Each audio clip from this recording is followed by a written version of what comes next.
आइए सुनिए, देखिए, समझिए सनातन सत्य।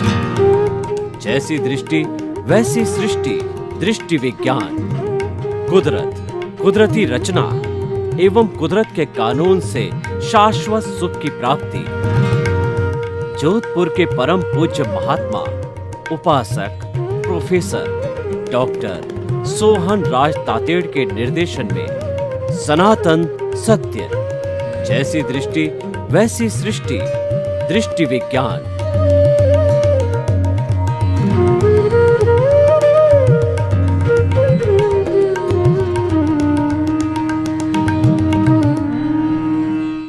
भाई और बहनों, मातृशक्ति को नमन। हमारा अति उत्तम विषय समय बड़ा बलवान, बहुत ही सुंदर विषय है कि अगर पूरा इस लोहे को बोले तो तुलसी, इसका पूरा विस्तार से ऐसा कहा जाता है कि समय बड़ा बलवान, यानी कि व्यक्ति का कुछ नहीं होता है, समय बलवान होता है। तुलसी नर का क्या भला, और समय बड़ा बलवान, काबा रूठी गोपियां वही अर्जुन वही पान। देखिए, तुलसीदास जी कहते हैं कि समय बलवान होता है, कर्म बलवान होते हैं, पुण्योदय पापोदय बलवान होते हैं, इसके ऊपर कोई नहीं होता है। देखिए, अर्जुन जो है उसका गांडीव धनुष जो है, लोग नाम सुन करके थर्रा जाते थे, और उसका जब बुरा समय आया तो उसकी प्रिय गोपियां हैं, उसको मीणा लोगों ने लूट लिया और उनकी बेइज्जती करी, और वो गांडीव धनुष और विश्व का माना हुआ धनुर्धर जो अर्जुन कुछ नहीं कर सका। इसीलिए समय को नमस्कार है। तो इस बात का कहने का अर्थ क्या है कि व्यक्ति को ऐसी स्थिति पैदा नहीं करनी चाहिए कि उसकी जो है वो बेइज्जती हो जाए, या जो है वह अपने ही नजरों से गिर जाए। व्यक्ति अपनी नजरों से कब गिरता है? धूप छांव तो प्रकृति का नियम है। आदमी का life is struggle, struggle is life. तो व्यक्ति में उतार चढ़ाव तो आते हैं, परंतु ऐसा नहीं कि वो रसातल में चला जाए। व्यक्ति रसातल में कब जाता है? उन बिंदुओं को हम जो आज स्पर्श करेंगे कि जो कुदरत के अधीन है। देखिए, हमारा जो मन वचन काया है, ये मन वचन काया तथा उससे जुड़ी हुई हर अवस्था मात्र कुदरती रचना है, और वह व्यवस्थित है, वह प्री डेस्टिन्ड है, और वह फिक्स है।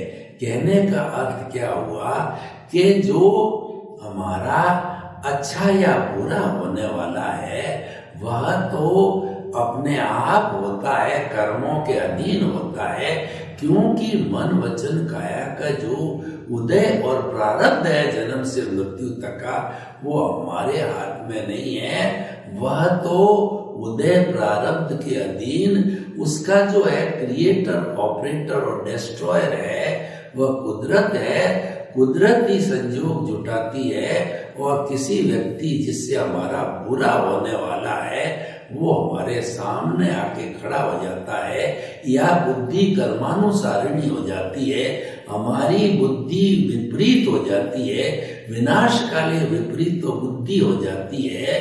तो ये सारा जो है समय परिवर्तन होने के साथ होता है। समय परिवर्तन का अर्थ हो गया कि उदय और प्रारब्ध के अधीन है कि आपके कर्मों का उदय या प्रारब्ध जो है कैसा आ रहा है, ये जो है हमको देखने की बात होती है। तो भाइयों और बहनों, हम आपको ये बताना चाहते हैं कि वो कौन कौन से बिंदु है जिसके कारण हम जो है वो बहुत अधिक रसातल में गिर सकते हैं। जो धूप छांव चलती है, यानी जो कुछ भी उदय प्रारब्ध है वो अपना काम करेगा। उसके अंदर एक अतिरिक्त सांस लेने की भी हमारी जो है शक्ति नहीं है, हमको फ्रीडम नहीं है।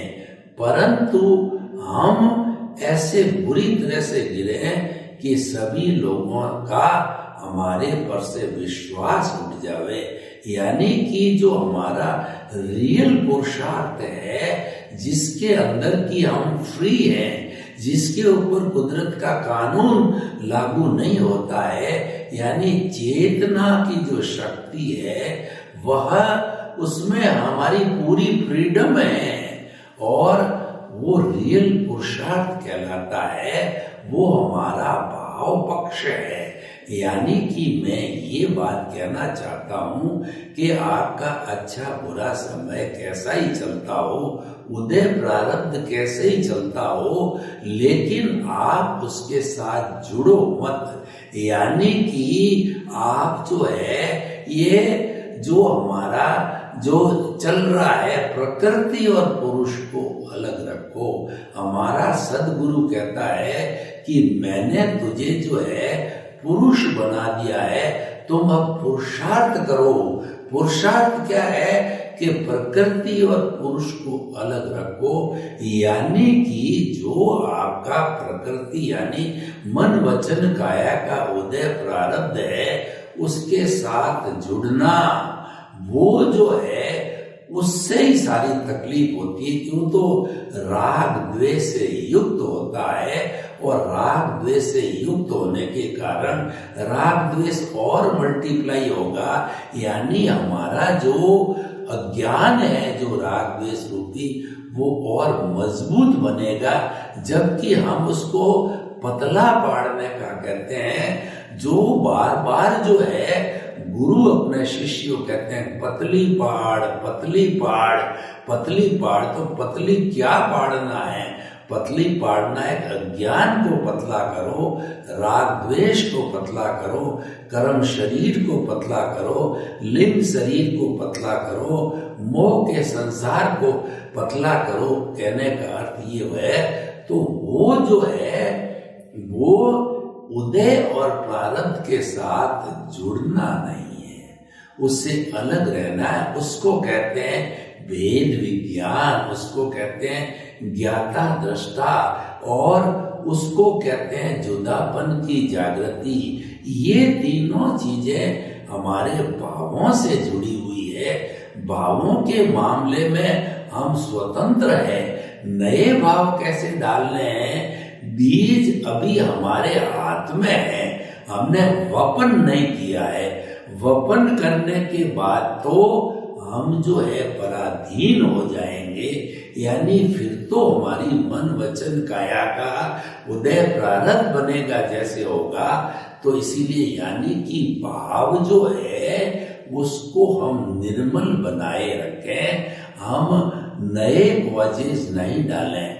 तो इसके मैं आपको उदाहरण देके बताना चाहता हूँ कि मान लीजिए कि हमारा जो पापोदय चल रहा है और कोई व्यक्ति हमको पापोदय के अधीन जैसा उदय है उसके अनुसार हमको गाली गलोच, मार पीट, मुक्का थप्पड़, लाठी मारने के लिए आया है, तो हम अगर जो है हमारे पास में ज्ञान है तो उसकी एप्लीकेशन करो।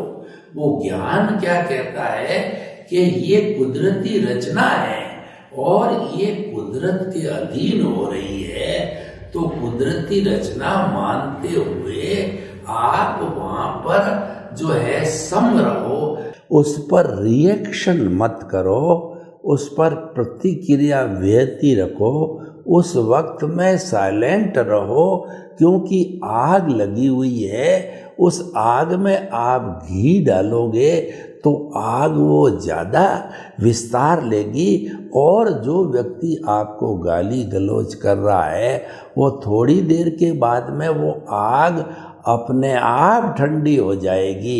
यानी कि अगर आप उसकी प्रतिक्रिया नहीं करते हो तो वह आपने अस्वीकार करी और जितना भी उसने किया है वो वापस लौट जाएगा, या आपका जो उदय प्रारब्ध का जो है आपकी एनओसी हो गई, हिसाब क्लियर हो गया, डेबिट क्रेडिट क्लियर हो गया आपका, तो ये तो आपके लिए अच्छा हुआ, आप हल्के हो गए, आप शुद्ध हो गए।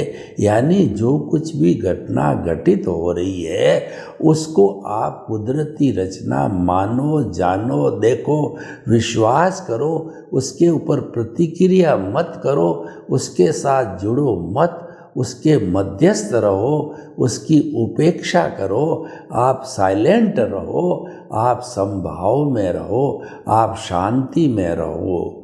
तो भाइयों और बहनों, ये सबसे बड़ा अच्छा सूत्र हमारे पास में है। कुदरती रचना देखना, इसको सम्यक तप कहते हैं।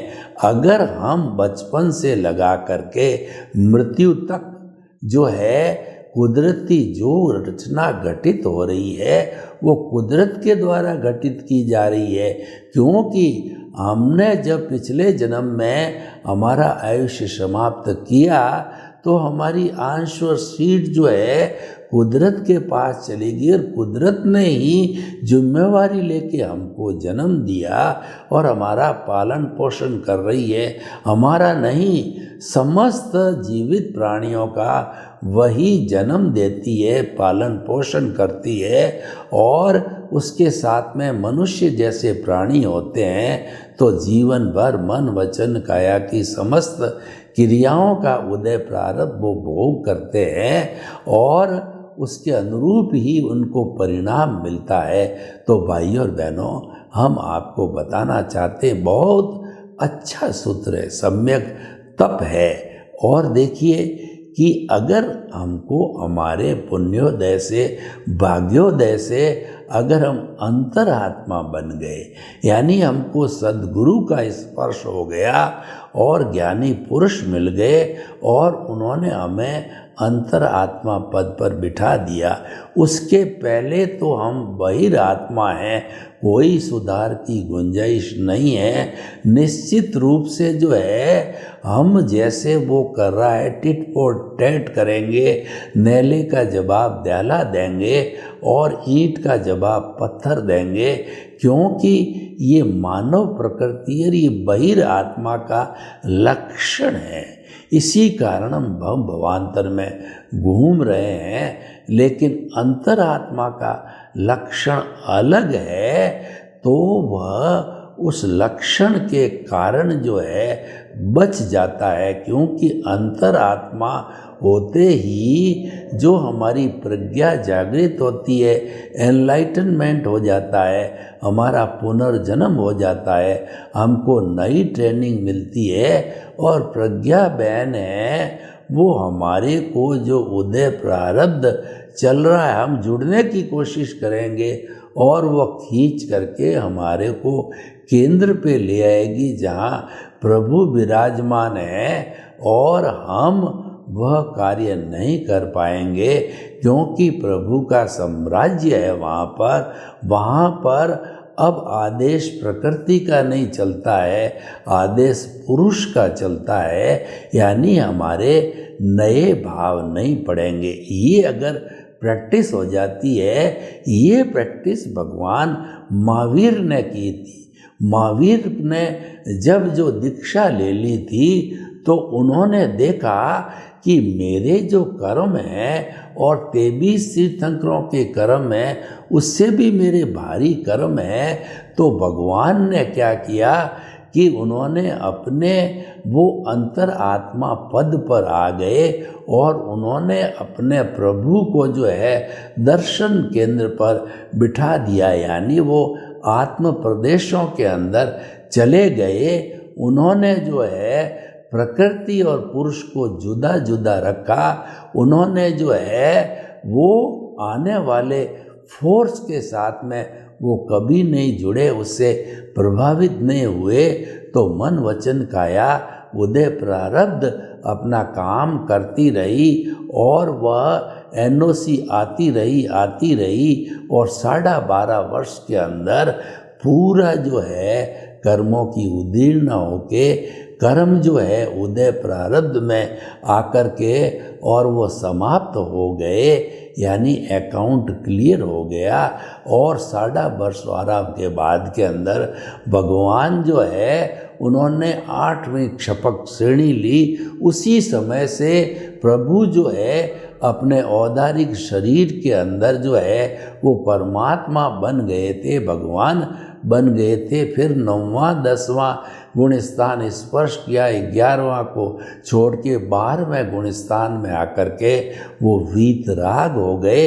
ये अंतर मुहूर्त के हैं। 8वें के बाद 9वां 10वां अंतर मुहूर्त का है, जो सबसे बड़ा जो समय जिसमें लगता है पहला मिथ्यात्व गुण स्थान है, उसके बाद में 5वां 6ठा और फिर जो है 13वां। ये जो है पहला 5वां 6ठा और 13वां ये ज़्यादा समय के गुण स्थान हैं, बाकी सब अंतर मुहूर्त वाले हैं, यानी नेग्लेजिबल टाइम में वो पार करता रहता है।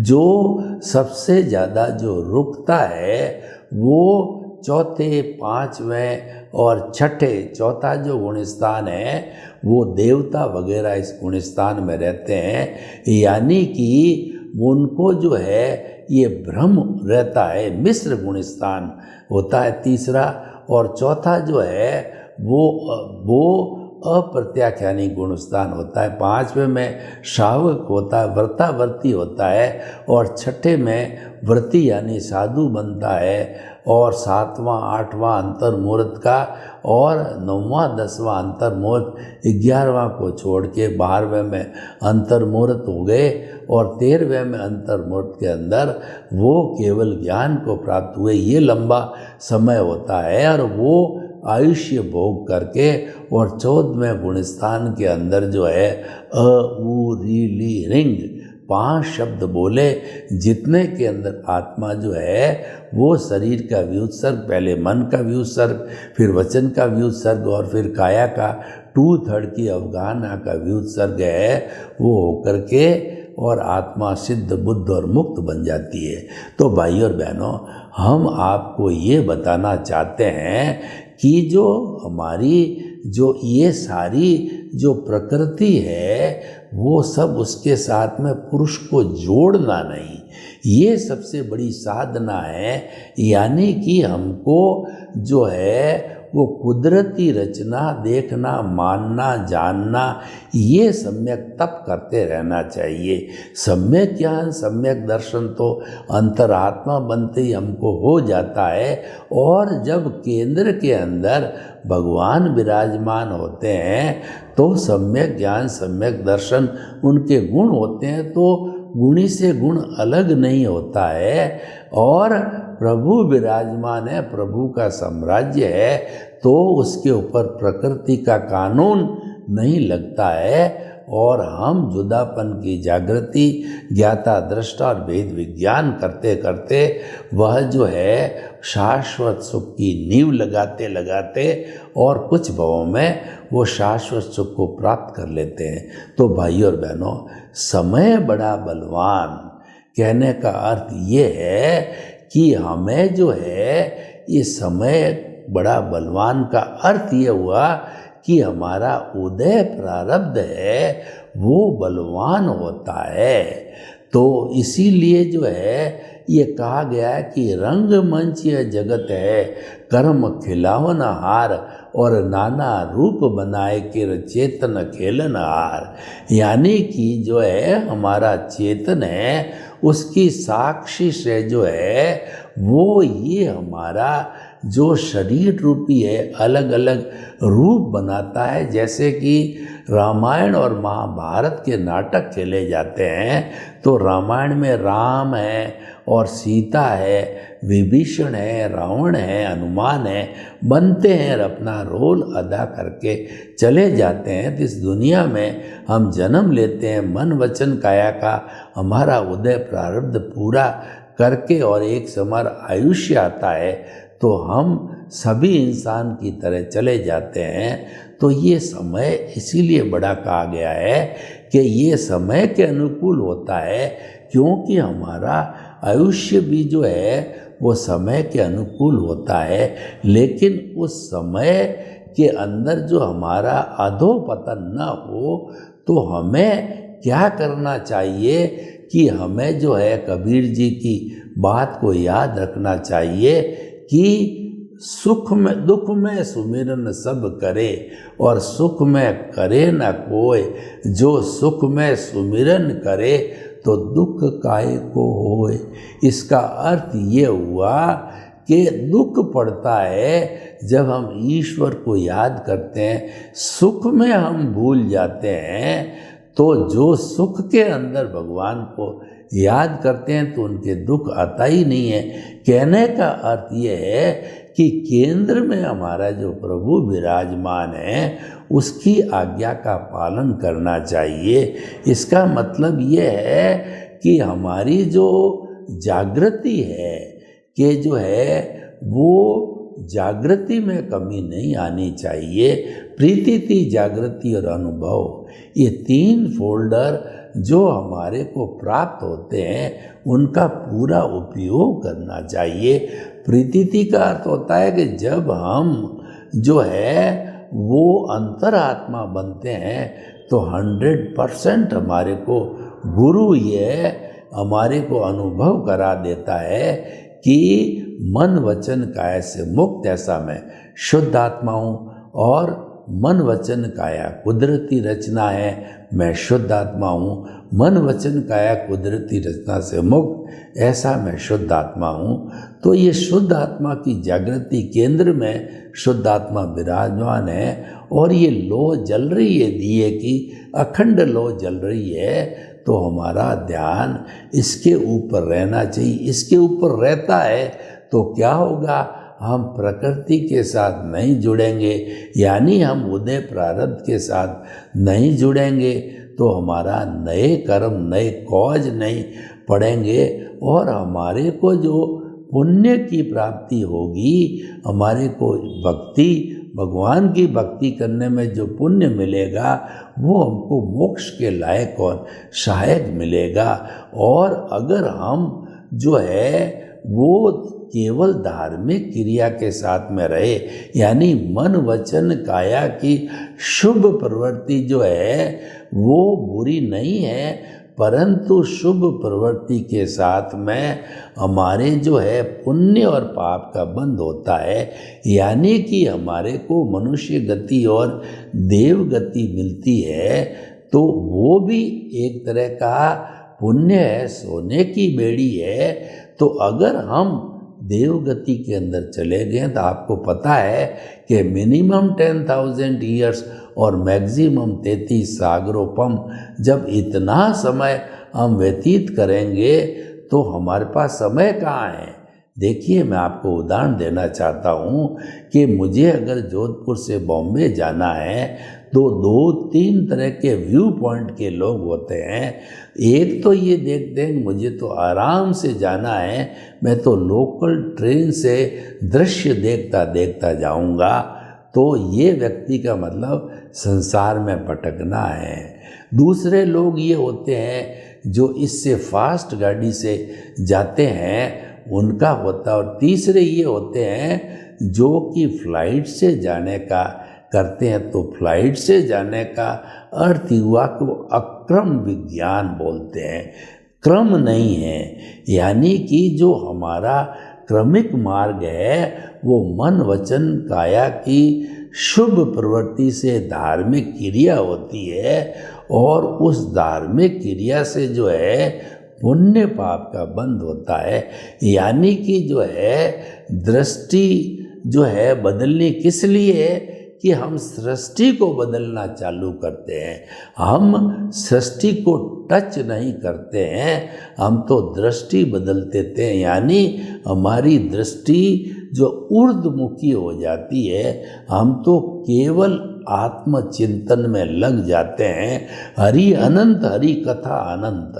अगर समय हमारा विरुद्ध में चल रहा है तो भी हम हरि के संपर्क में हैं और हमारे पक्ष में चल रहा है, पुण्योदय चल रहा है तो भी हम हरि के पक्ष में, तो कहने करती है कि हरि के पलड़े में रहना वही जागृति है, सतत जागृति है, वह सतत जागृति बनती रहती है।